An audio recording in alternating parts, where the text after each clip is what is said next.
Hello friends and welcome to Gamereactor Live. It's Friday, so I'm joined here in the studio by Nick and we are going to be discussing news for the first hour. Joined of course by, well, not Bengt this time around. No, it's but Mike Saucy Holmes. Mike. Yeah, we got a UK chap. I need to bring something up. Oh? Yeah. You brought up Destiny before. For the first time in like 6 or 7 weeks, Sir has heavy ammo synth. That is an important event. We're talking news. Go get your heavy ammo. I needed to say that. And that's the news for this Friday. We'll be playing... Mike knows how important that is. Yeah, we will be playing Call of Duty Advanced Warfare on the PS4 on the second hour of the stream. But let's start with news. Let's get Mike up on the stream and let's just get the headlines rolling. Hello there, Mike. Can you hear me? Yes. Aloha. First up, we have an interview with, well, I'm going to pronounce this wrong, so... Great. This is what you come here for. Yep. No, we have... Come on, say the name. Wait, I'm going to have it spelled out in front of me first. I'd rather hear what you thought, what you remember. So it's the Legend of Zelda producer Eiji Aonuma. Yes. Aonuma. I think that's not wrong enough. Close enough. Yeah, it's too close. We have an interview with him where he's discussing Majora's Mask and, of course, the Zelda game coming out for Wii U soon.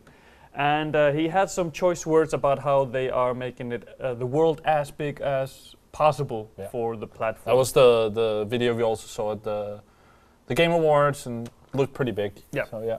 But yeah, Mike, wanna fill in some blanks here? Well, it's big news for Zelda fans. Interesting news, perhaps, that he points out in the same interview that we had with him. He pointed out as well that they've always had big worlds.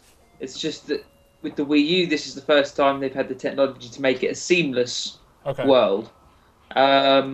But yeah, by the sounds of it, they're pushing the game world to kind of to the max with the power of the Wii U. So hopefully it'll be pretty vast. I will say I think this is great. I'm looking forward to this. I hope this will make me buy a Wii U. But don't they always make, like, whatever company, don't they always generally make the worlds as big as the technology allows them? Yes. So I'm just like, okay, great. But I think this is a big deal for particularly for Zelda fans because they've been kind of disappearing down into kind of compartmentalized areas for years now. So it's just going to be nice for them to have that RPG series to go into the full open world, and I think that's why this is exciting for Zelda fans. If I read up his direct quote here. A huge, seamlessly unfolding world is something that can't be achieved if the hardware isn't advanced enough. In response to being asked how the studio was transitioning to the new world teased in last year's demo. Ever since we made the very first generation Legend of Zelda games, though, we've had as large a world as can be realized with the hardware, so you could say it was inevitable that we've done the same with the new Wii U title. Basically, in so many words, saying, of course it's going to be as big as we possibly can. We've always been doing that. Exactly. Like the last one was on Wii. This one is going to be on better hardware, so it's going to be bigger and better. Yeah. Well, I think the last, I mean, this interview, was conducted off the back of the Majora's Mask remake, which is, I think, out now. And, I mean, one of the things in the way that we asked was about the second screen integration and how they'll be using that. The lessons learned from the 3DS version of Majora's Mask and bringing that. And he did say that he referenced kind of how his own experience in real life using his smartphone as a handy map whenever he goes to a new area. And he said that that's the kind of functionality they want to use the Wii U gamepad for. With the new Wii U Zelda game. Cool. Yeah. Let's move on to the next one. Yeah, I mean, and his quote there about recently he's been relying on the map on the smartphone, that resonated with me because I've been doing the same. I recently bought a proper smartphone after having. You bought an iPhone? No, an LG G. Oh, you bought one of those tablet thingies. Yeah. It's like, you bring it out of the I pocket. can't fit it in my pocket. But yeah, Google Maps to. They don't always, do they? I've stopped. They don't always put the Google. So I remember you and me, Dory, trying to use the Google Maps once at the NEC, getting hopelessly lost, trying to cut through. Now I have a big enough screen that I can see the entire map. But yes, I love that. I need a map of London. It's so huge. But yeah, moving on. We're going to talk a little bit about Paradox. Of course, they had the PDX Con 2015 in a prison in Stockholm. What was it, last week? In a prison? Oh yeah, in a couple of 100-year-old. I feel like that should have been a headline. Prison. Now it's a hotel, but Bengt recovers from prison visit. Yeah, in a. Well, he escaped. Now he's on a sunny beach, living the life. But let's start. Derailing everything now. Yeah. Let's start with the Crusader Kings? tablet-based Crusader Kings 2. Well, there's a couple of things about Crusader Kings 2. First, is we talked to the game director. Well, what's his name? Mike?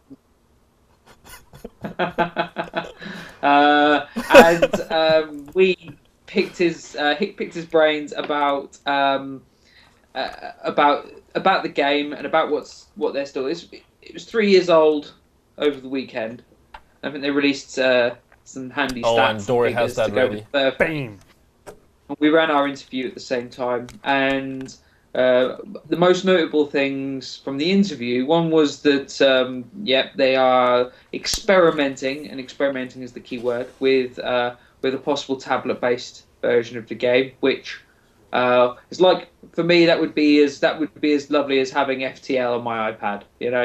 That would be a fantastic game, and I'd certainly buy it if they released it on tablet. And the other thing that they told us about was that they are looking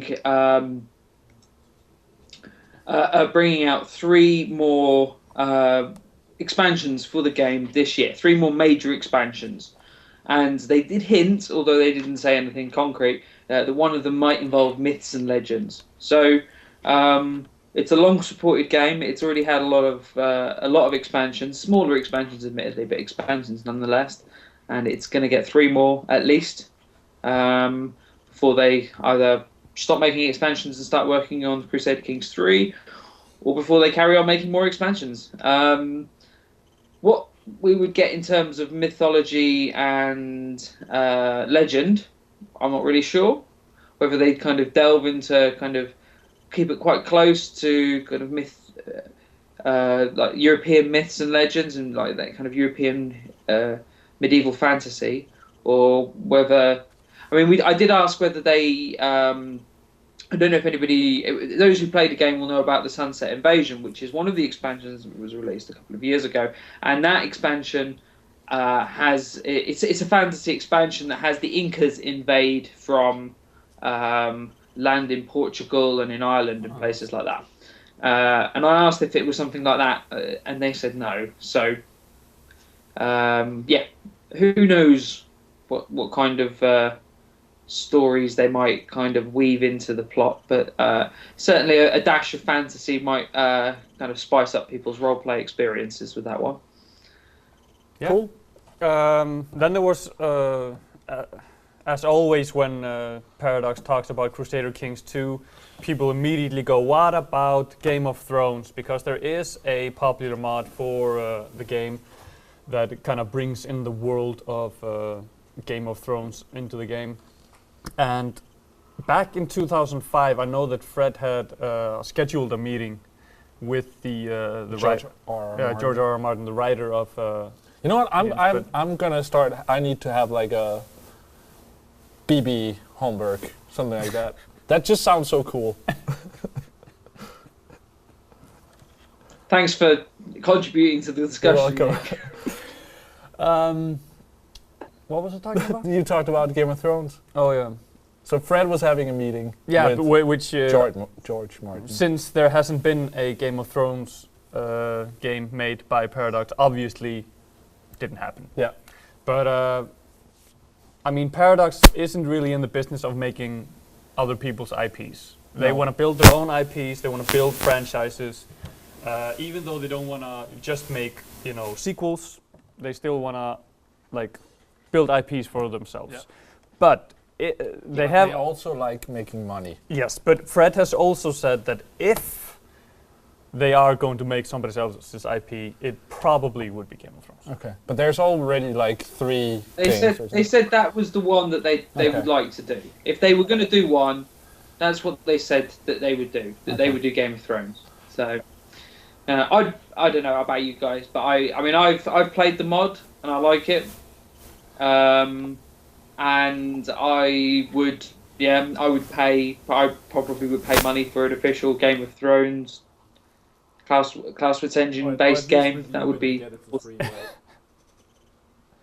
yeah, I'd probably pay for it if push comes to shove. If I wasn't getting reviewing it, yeah, I'd buy it.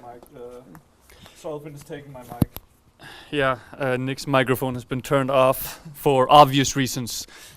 By the way, maybe you can't hear me now, but we're streaming Game of Thrones next Wednesday, so if you're a fan of that, check that out. Yeah, we're gonna We'll be have proper nerds in here.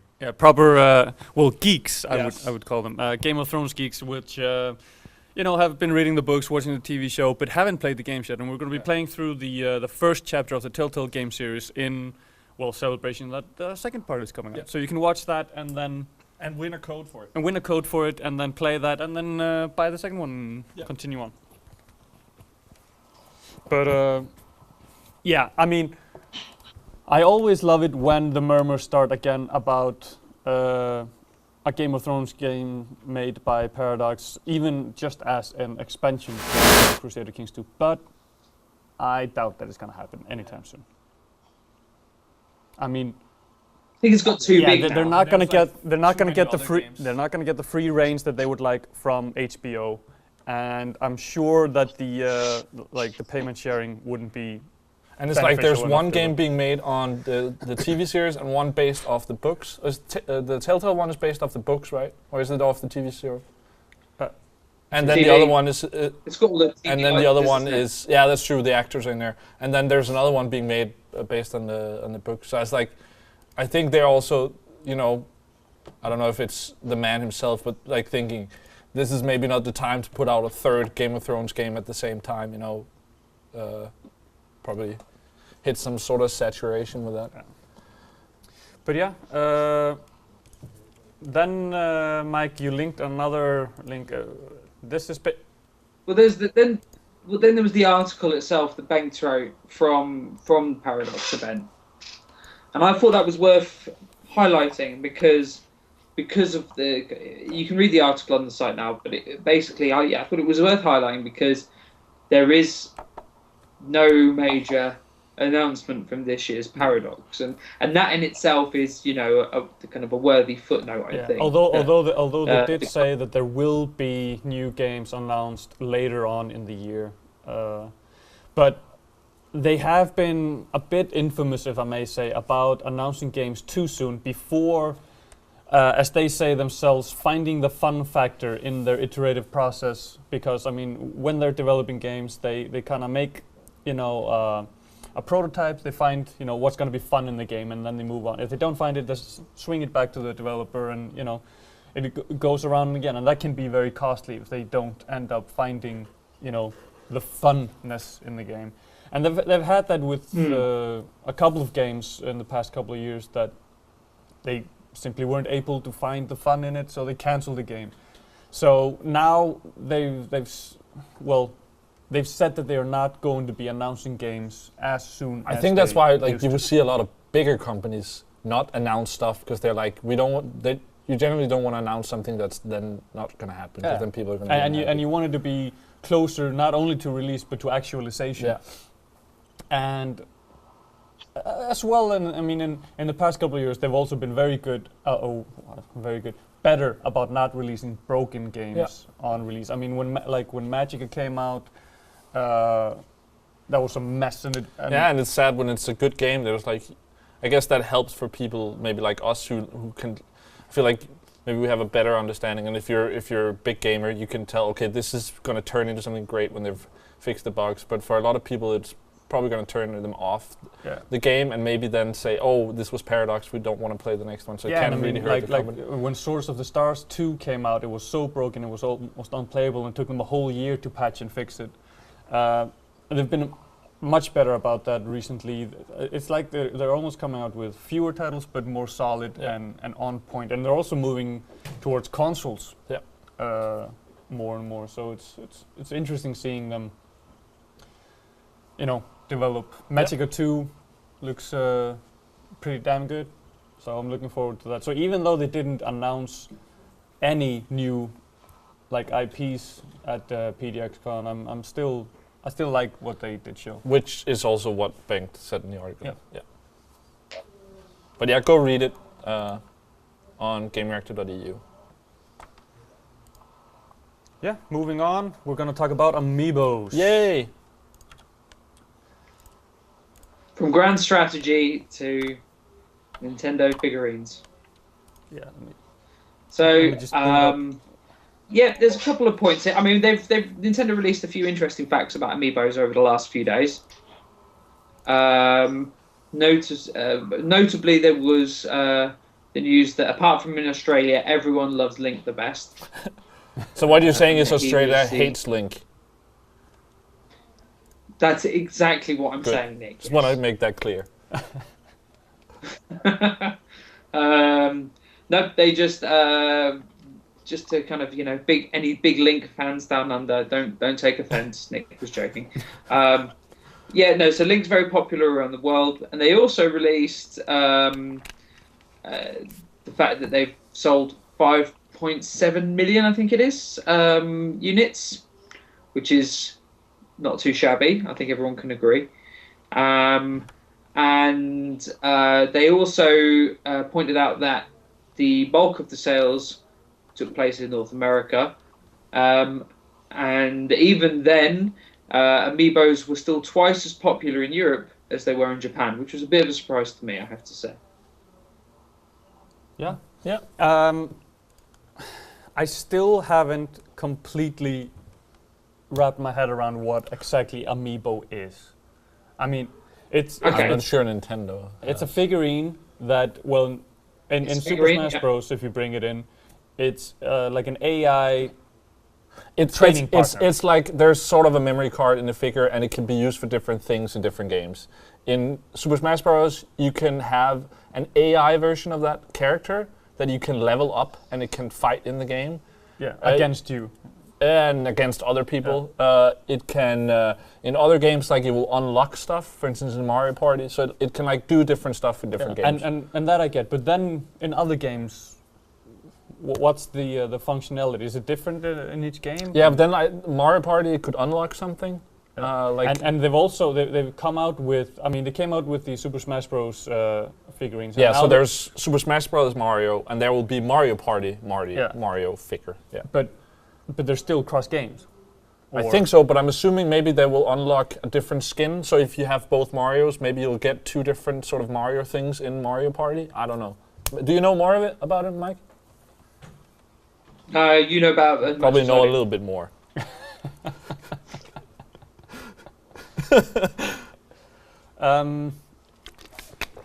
Then there was another news piece here, Nintendo to bundle demos with amiibos. So there's your answer. I think they're still sort of working on what can happen with these figures, and they will keep doing more with it and try to give you reasons to own more figures.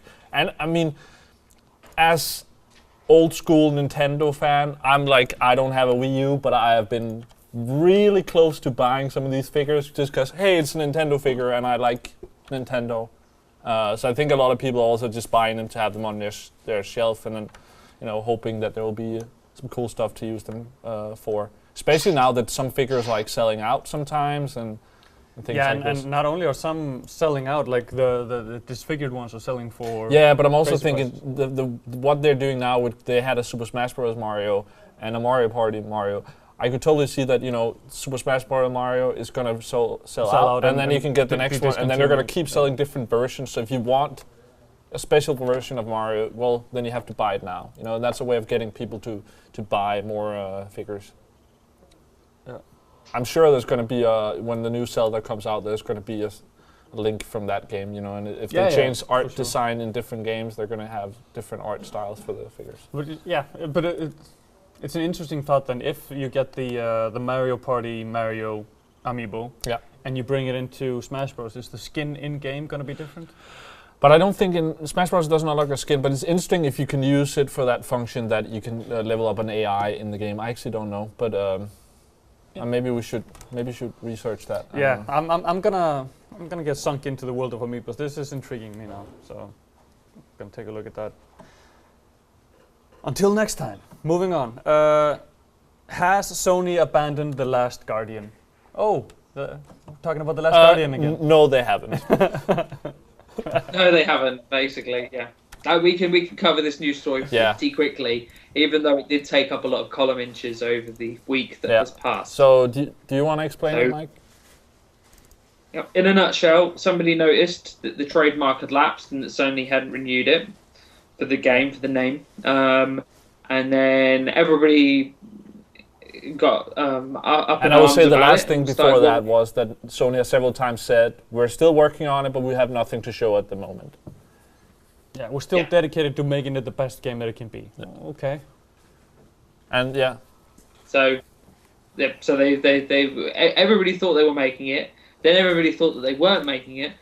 Then there was a glimmer of hope that they may have just missed the trademark, and that they were planning on renewing it, or maybe they've changed the name of the game. And then Sony kind of swanned in after everybody got stressed about it and just said, no, we're still making it. And thus the story ended. So, they forgot to renew it or change it. But now they did renew it with the same title, right? I think that's what happened, that they actually have it. But at least, they're confirming, like Yoshida has done multiple times. It's still a work in progress. And I guess they'll show it at some point. It's going to be interesting to see when that finally comes out. I'm really looking forward to it, but at this point, maybe it's going to be more interesting to hear the story behind the game. Because a lot of stuff has gone on with that game. But that might well end up being more entertaining than the game. I think it's one of those that it's been hyped up and talked about so much that it just runs the risk of being so massively underwhelming when it finally gets here. People will play it and they'll be like, you got to switch to the trailer that I've been running here on stream. Yeah, there. Coming holiday 2011. Yeah. That was one of the old trailers. That was shortly after I had started. I went to Japan and saw The Last Guardian, and that is the last time it has been seen. I didn't do anything. Yeah. That was the time where they had the whole conversation with the lead having a skirt, and it was a girl, so she had to have a skirt, and there was a whole thing about that. The girls couldn't wear pants. Oh, how times have changed. Yeah. All right. But so it's official. Yeah. From Sony. It's still in development. Yeah. No more info than that. But at this point, don't you think it's going to be like when they bring it back, they're going to be close to have it done. It's going to be like, it could be E3 this year. They're like, here it is. It's coming out this next month. Yeah, it's probably going to be like a November release or something, but then it's coming out in a few months, and then they're going to have one more showing of it. Either that or we're not going to play it until it's on PlayStation 5. I think it's going to come out within a couple of years, but we'll see. Within a couple of years, that's an astounding. Yeah, but I think it's taken some time probably to change the PS4, and I think they've completely started over a year or two ago, and I mean they're probably taking some extra time to make sure it's not shit now that they are spend this much money on it, but we'll see. Yeah. Fingers crossed. Next. Fingers crossed. Let's see what we had next up. Creative Assembly on a modern era Total War. Basically, the quote is, "It's on the list." Now, this is your jam, Mike. So take it away. This is my jam. I met with Mike Simpson, the creative director of Creative Assembly, and I met with him last year, just right at the end of the year when they were kind of showing off Attila, and we had a chat about Total War games, and one of the things that I asked him is whether we would ever if we could ever expect to see a modern era Total War game, because it's something that fans have asked for, and I'm not sure it would work. I think they've done I don't think they could go too far into the 20th century, personally, without changing the dynamics too much. But yeah, I asked, and they have the answer that I was told is they have a very long list of different periods of history that they'd like to visit, and they look, by the sounds of it, they look regularly at trying to get something a bit more modern to work. And they say it sounds like they can do it, but perhaps it's not as enjoyable as they would want it to be for them to release it as a game. So an interesting story, maybe not a breaking headline, but certainly interesting in the sense that this is a long-standing history franchise, and this is something that obviously people have been asking for, have been curious about for a long time. And it's something that they're looking at. You know what I would love to see is one of these games set right now, like 2015. And what part of it? No, like Europe. You see. No, but what part of now is what intrigues you? Because if they set it up with the political landscape as it is now, I mean, Russia flying jets, a little bit too close to Britain, and everything is kind of like, and then the Middle East, and it could be intriguing to set it there and then just let users take it where they wanna. There is getting the Total War series to work in modern day just wouldn't work. Just the way that the real-time battles play out, because of war is a completely different thing now, with smaller troops, smaller units, and all. Yeah, it's a different kettle of fish. So I'm not sure that would transfer over.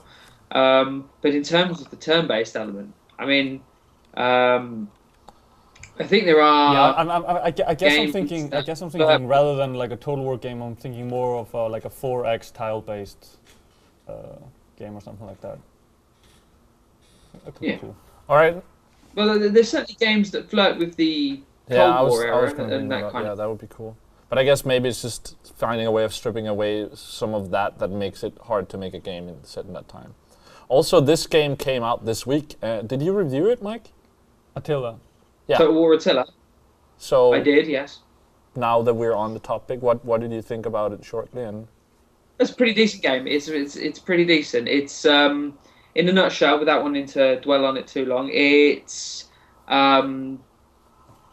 much more focused than Rome 2. So it's a sequel of sorts, and it plays out around the fall of the Roman Empire with the Visigoths and whatnot, kind of sacking Western Europe and displaced tribes migrating. And we are back. Our stream computer decided to take a little nap. It wasn't Solfin who thought Mike got a little bit too much with the with the Total War. No. Our computer crashed, but we are back. Let's bring Mike back up. And if you want to know more about Total War, I recommend going and reading his review on the website. Yeah, of course. If you're watching the replay, well, you can still go and read the review. Yes. Moving on to the next news piece. Yeah. What do you have, Mike? There's a huge controversy actually stemming up from Kickstarter and early access on Steam with the title The Stomping Land. Now, I saw this title right around the time that it was being kickstarted, and it looked really interesting. Yeah. I mean, this was like, oh, this is almost like the Jurassic Park game that I've always wanted, except set like in prehistoric times. But hunting dinosaurs, oh, it looked really nice. However, it seems that the lead dev has abandoned it because there have been some posts on the forums by, I think it was the lead artist, if I remember correctly, saying that he hasn't heard from him in a month. He's not replying to emails, and yeah. So he's gonna stop working on the game and actually going to try to well, get some monetary compensation back from the lead dev if he ever hears back from him. Yes, the writing on the wall has been on the wall for the Stomping Land for quite a while. It's sad to say. So the game was originally kickstarted to the tune of about $100,000 a couple of years back now. Back when it felt like everything promising that went on Kickstarter was getting backed without any real careful analysis. But it got backed. It looked interesting. I've played it. It's not great. And that's putting it kindly. There's a nice community there, I think, of people who want it to be great, but it's not great. But there was some like promise, because it is, of course, it was early access, still being developed theoretically. I mean, yeah, the idea of a zombie, a dinosaur island, DayZ type, that is a tempting idea. However you look at it, you know, and dinosaurs, people love dinosaurs. You know, I'm in my 30s, and I love dinosaurs. You know, my boys are my oldest son is 3, and he loves dinosaurs. There's a wide range of people who love dinosaurs, and the Stomping Land, on paper, is an extremely exciting game. Having played it, I'm not sure it was ever going to be as good as people wanted it to be. I guess that's the problem with like things like Kickstarter. It's often projects that a lot of us really want to work and to be good, but that doesn't mean that it turns out good. No, not at all. I mean, we looked as a news piece. We looked at the game last, I think it was August, something like that, and it was incredibly quiet back then, and a lot of people were scratching their heads, wondering what was happening with the game. The guy who's just vanished, Alex Jig Fundora, he at the time said that the game was transitioning to Unreal Engine 4, but we've seen little evidence of that, and it's starting to look very much like the game has been abandoned. But you can still buy it on Steam. Yeah, that's kind of what's kind of like twisting in the knife. It's still available on early access on Steam. Yeah. So there doesn't seem to be any real accountability. Like there should be that like the devs need to check in. Yeah. You know, and like, yeah, we're still working on it. I don't know if I'd like the idea of that they need to pay $5 every month for it too. No, not like that. But it doesn't even have to be. Want that. It doesn't even have to be like a regular update, but just signing in and like. But that still doesn't. I don't know. I just want them to sort of commit to something, because it's sort of easy to. I don't know. It's sort of fishy. At the end of the day, we have to be realistic about game design and game development, and know that the course of any creative project is going to change from its moment of inception to the moment of kind of final delivery. So, and a lot more than a lot of people think. Indeed, I think I mean, we've got a couple of news stories that we're about to run now, so I'll kind of it's part of the same story, but so I'll run through them. I mean, you talked about accountability, and that's something that Dean Rocket Hall for DayZ fame has been talking about, and working out a way of moderating this kind of burgeoning method of game development. You know, where the fans not only pay money to play these games before they're finished, but also act as beta testers and as a source of inspiration and feedback for the development studios. We need to work out a way. You know, I think he's right. We need to work out a way of protecting fans and a new way of if this is a thing, if this is something that is if this is not just a slight deviation in kind of the way that games are developed, and if from here on in a good chunk of our games are going to be developed in the public eye, then I think he's right. I think, especially through Steam, we need a more elegant way of making sure that things are done with a level of accountability. Yeah. But I don't think that involves making people stick to specific things that they say when they start making a game. Now, no. A lot of that's this also not what I meant. But right. But I think it's also the most important thing about this is we as people need to be smart and not just because someone say we want to make a game like this or a film or whatever. Like you need to think about what you're giving money for and know that if you support a project, you're not pre-ordering here. You're giving someone money that they're trying to make something. They're hoping they can make this. Know that you might not get it. It might not work. It might turn into something else, and be smart about that. You know, in general, we need to be smart as people and not. If it looks fishy, then maybe hold off with your money and think about what you're doing. Yeah. I would also like to see like early access on Steam not be a full purchase, but it would be you're buying into the early access, which then would give you a discount of the full game when it's out.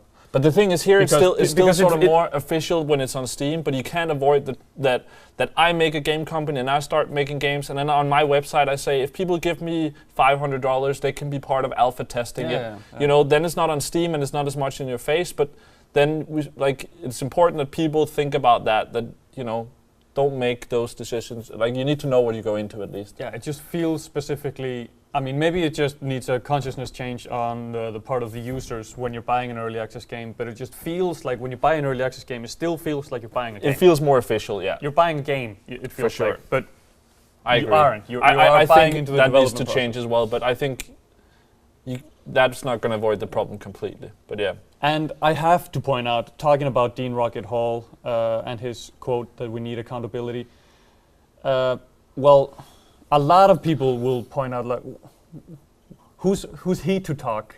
With DayZ not even being out yet, I mean, it's gone past every goal set out originally, but then again, it is still being developed, even though he is leading. Yeah. It's still being worked on. And that's perhaps what I was saying earlier about we need to be smart as consumers, like Nick says, but we also need to be aware of the process of game design and how that, what's the old saying, no good plan survives contact with the enemy, and I think that we need to bear in mind. The other quote that we were talking about was Tim Schafer, who came to the defense of Peter Molyneux, and we talked about this in last week's stream, so we won't go into too much detail on that now, but you can watch that discussion on last week's stream. But Peter Molyneux came into a lot of criticism after some Kickstarter promises that haven't been realised, and he has been accused by many people of being an outright liar with regards to what he said to get people's money for Goddess, and the argument being that it's one thing talking a good game when you're talking about investors' money or publishers' money, but it's another when you're making these promises up front to try and get some money out of a community of players, and that Tim Schafer argued that the backlash against Molyneux has been excessive, Yeah, and out of proportion. Yeah. This is. I see both sides of this story, and I think we should probably leave it there because we could quite easily see out the rest of this conversation talking. But I just want to touch on one of the quotes from Tim Schafer was that he's not saying that developers like Peter and I shouldn't be responsible and shouldn't be accountable to deadlines. And then he goes on to say that, you know, the reaction to Peter Molyneux's and the latest development with Goddess has been out of proportion. But the thing is, what pisses me off is not the deadlines missed with Goddess. That I can understand. Shit happens during game development. You know, people quit and leave, and you hire new people in, and something doesn't work, and you need to go back to the drawing board. That's natural. What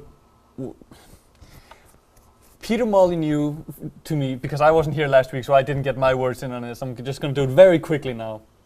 He is he's weird because he's a very honest liar. Yeah. To me, like now he says, oh, you know, the kickstarting process is dangerous because you start promising all the stuff that you're never going to do in order to get the money, because you're only, you know, £100,000 from getting the full amount. So you start adding stuff that you know won't be added, and it's like, okay, well, I don't think he knows it's not going to happen. I think it's just, I hope this is going to happen, and he knows some of it is probably. Not gonna happen. I forget his direct phrasing, but it was like very unlikely or impossible. Yeah. It's like, yeah, okay, it's fine to be honest about that now, but yeah, it's like it doesn't excuse. I love making fun of Peter Molyneux. Actually, I think a lot of it is ridiculous. But I hadn't read the piece that they had done last Friday, and I think the problem, and I think what Tim Schafer is coming at, is the tone in it.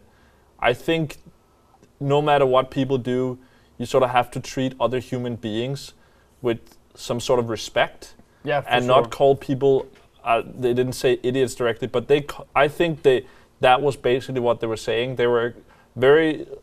I think this, just to give you a bit of context, I think much of this response from Schafer comes from an incredibly brutal interview that was conducted between Peter Molyneux and and I hadn't read that last week, and I've read most of that now, and it's like, I think the way they conduct that interview, no matter what you've done in the industry, I don't think is fair, and that sort of elevates that interview. Like, when you start the interview the way they do, it's going to turn into that sort of interview. And I don't think that's a good way of conducting interviews. But hey, I think I think it's fair to question him on you know, promising stuff that he doesn't promise, but, you know, be sort of not nice, but respect that this is a human being that you're talking to.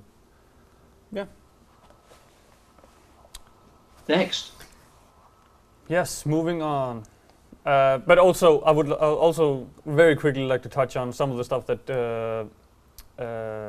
Tim Schafer talks about in that update video, because it is an update video on Broken Age, and part 2 looks like to be coming soon. Yeah, but they still haven't. We had a talk about it on Skype recently, but it's like they don't have a date, right? Because I felt like it's now, but no, it's not a date, but soon. Yeah. Oh, I'm looking forward to that. Okay, moving on. Close these. We're getting to the roundup now. Also, we have 10 minutes left. We'll fly through these next headlines as quickly as we possibly can. Yeah, actually, we are in the roundup now. We're going to talk about, well, this is a very unfortunate piece. We actually talked about this when they announced and showed off SharePlay for the first time. Yeah. And that is, if you hand over your controller to a stranger over SharePlay, watch the screen. It's the same as if I sit here and I give my controller to Dory. If Dory is an idiot, he can delete my character in Destiny. So I would not hand over my controller when playing Destiny to a stranger that I don't know and then walk away, because shit can happen. And it did, sadly, to a kid who does not sound like he's very old. No, actually, I believe, 11 years old. I have the video here. I just want to play the critical part of it. Can you make sure that the audio is all the way up on the video on the stream? And I'm gonna play it here. I don't Oh, you don't have the audio? Also, like at all, or- we have 10 minutes. Let's like just go over what happens. Yeah. Talk about it.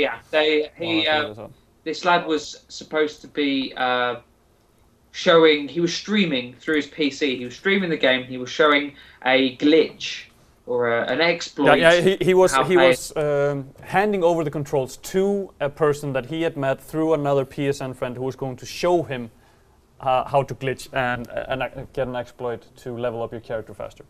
Yeah.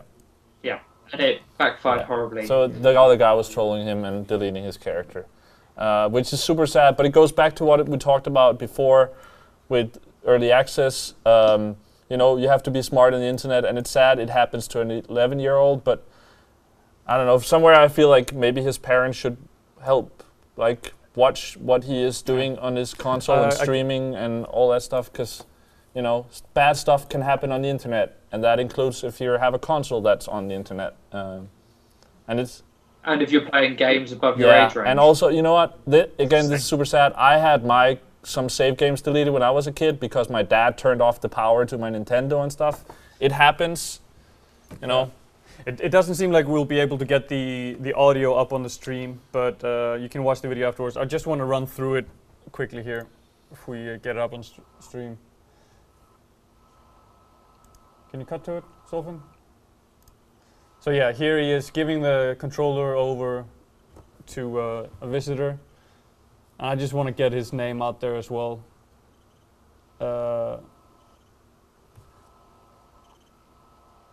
Yeah, here you see he goes directly into changing character, and this is where the kid actually steps away from the console. Unfortunately, because he has a level 31 Warlock, 23 Hunter, 26 Titan, and as soon as he steps away, he goes to work.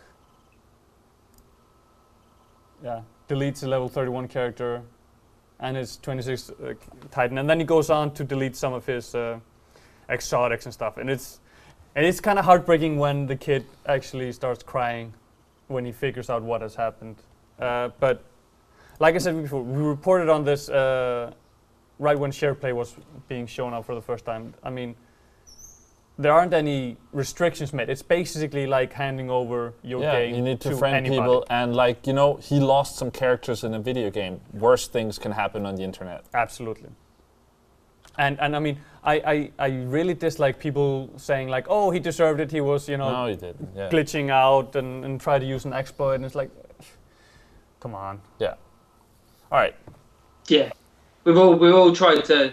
We've all gamed the system at some point in our lives. I'm not sure that's a justifiable reason to. Yeah, to the only do thing that I don't to get anybody. why someone would, like, as an adult, be this mean to a kid. Yeah. And of course, there's been a lot of response to this on the internet.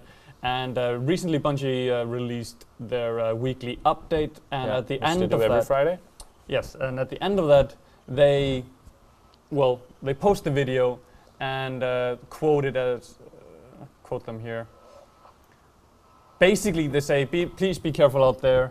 They're trying to find a way to make deletion not as permanent, but until then, Yeah, they're saying they're working on that they will be able to reverse stuff. Not that you will, but that if stuff happens, that they will be able to do it. So yeah. I mean, yeah, they're planning the right course of action. They're making that deletion will be less permanent. Or they're working on it. They don't know how yet. I don't think they're not going to tackle this specific instance like people in the comments are clamoring for. They want this guy banned. What was his name again? Oh no. Kermit the Frog, I think. Something like that. It's in the news piece, if you want to know. Yeah. Another thing, like, as always, if you play Destiny, it's a good place to read. They're adding matchmaking to the heroic strikes, the weekly heroics, but not to raids and nightfalls. But they are they know that and working on some way to improve the experience of playing nightfalls for some people and raids as well, because they know it's hard for people to find people to play with, which is also why we're doing it here every other Friday. So again, next Friday we're playing the newest raid. So if you're missing people to play with for that raid, join us for that. And in general, I think go on our Facebook page and stuff, and there's other people who play the game, so maybe you can find people through there or through our clan on Bungie.net. Yeah. And that should be safer than, glitching stuff with strangers. Yeah. Next up, Elite's Dangerous Co-op update is dated and detailed. Mike, give us the skinny on that. You've been playing Elite Dangerous. I haven't gotten to it yet. I'll be playing that over the weekend, hopefully. It's a lovely game that needs co-op really badly. So the fact that it's called the Wings update, and it's going into beta in the first week of March, and it'll allow teams or groups of players up to 4 strong to form little teams and go out and shoot each other. It's going to be great. I'm looking forward to trying it. I wanted a reason to jump back in Elite, and playing some co-op will certainly be a good enough reason for me. Yeah. Do you have the details of exactly what's going to be in patch 1.2? I'm running the trailer for 1.1 right now. I don't have the details to hand. I do know that, as I say, they'll be bringing in the 4-player update. They're looking at ways of they're looking to find a balance between making sure that it stays accessible to solo players, but they also have some kind of increased challenge missions for teams of up to 4 players. I know that players will be able to. No player in a wing will have precedence or rank over any of the others. They'll all have equal footing, and I do know that players will be able to go into super grooves and latch on to the super grooves of another player. So if you've got one player who takes the team out, and the rest will just be able to kind of follow him and zap off into space together. So there'll be more detailed notes over on Frontier's website.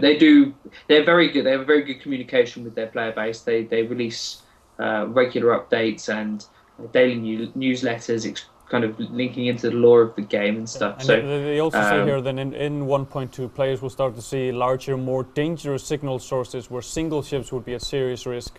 Those signal sources will be perfect battlegrounds for coordinated squadrons, and they'll find the rewards in terms of bounties and cargo will be suitably elevated in line with the challenge. So basically, more PvP. dangerous instances.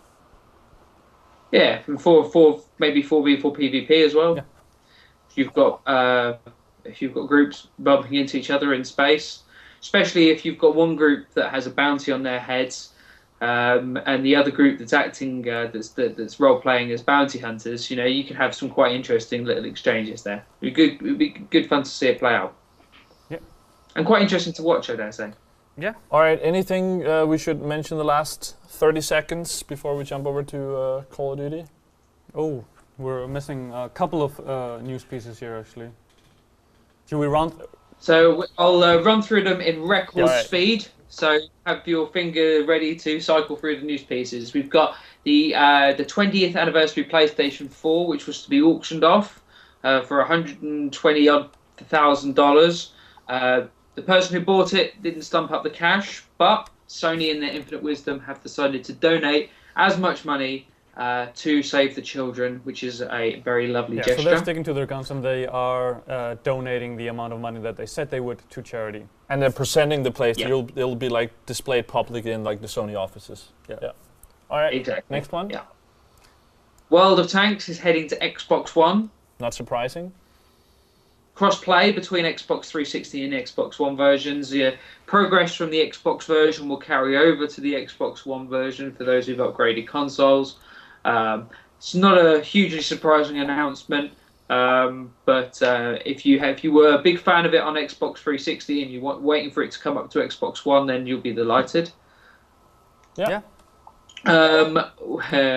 ZeniMax has sent their lawyers round with a cease and desist order to one independent developer who'd been working on a game called Fortress Fallout.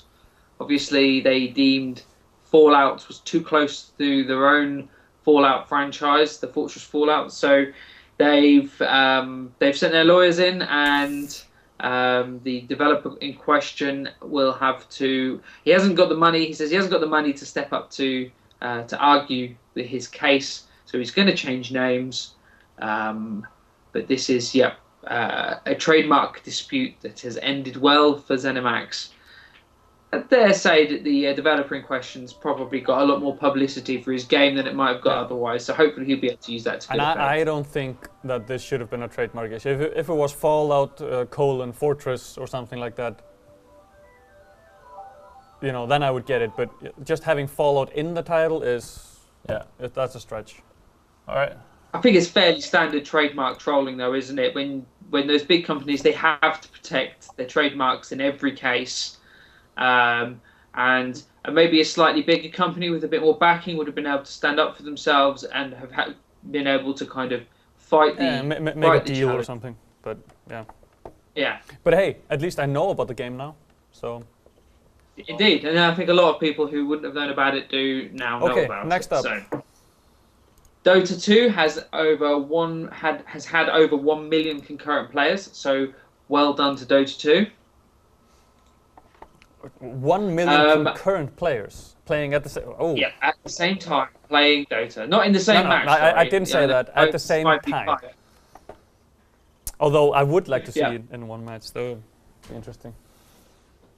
We've got Riot fans. Riot fined a League of Legends team $5,000 after one player threatened the mother's house. Threatened to sue the mother of another so she'd lose her house. Now, this story actually kind of broke at the very end of last week, so we won't dwell on this too much, but there is a news story on the site for that, so make sure you check it out. It's a cautionary tale. Don't threaten people's mothers. No. Mummies are off limits. Yeah, then we've got Paranautical Activity. If you remember last year, I think it was October or November, Paranautical Activity was released to very little fanfare, but it was released from early access onto the main Steam store page, except for a listing error had the game still down as an early access title when it had been released, and I think it's Code Avarice director Mike Mulbeck. He wasn't happy. He wasn't happy. He threatened to kill Gabe Newell, and as everybody in who PC games is deeply and madly in love with Gabe Newell, that is not something that you are wise to do. And his game got pulled from Steam shortly thereafter. I would like to give a quick context to, because the journey that the game had to get on Steam was quite colorful, because they first started up with the Greenlight campaign, and then they kind of abandoned that because they thought that they got a publisher in Adult Swim. Now Adult Swim just wanted to publish the game on Steam. That didn't work out because they already had a Greenlight page, so they had to run out the Greenlight page and then get into early access, and then this came on top of everything. I guess he was a bit annoyed with Steam. It doesn't excuse the fact to threaten somebody's life, but I also don't think that he was likely to go through with that threat. Quickly, I want to throw up here on the stream. Guys, we're running way over. Yeah, okay. But this is, I'm showing footage from the game that they're currently working on. It's called Time Fight Zone. So Code Avarice is moving on to another game, which looks eerily similar. Different aesthetic style, but very similar gameplay. That also looks pretty interesting. So check that out, Time Fight Zone. All right. No, Next. I think PS we'll have Plus. to. We're done, are we? So thanks for joining, Mike. We'll do a short break, and then we'll be ready with COD in less than a minute. Yeah, we're splitting up the video file, so we're going to cut to graphics. We'll be right back. If you're watching the replay, click on the next video. Yeah, add GR Friday Nights on PS4, and then I'm ready to add you when we play the game. So, bye. Go.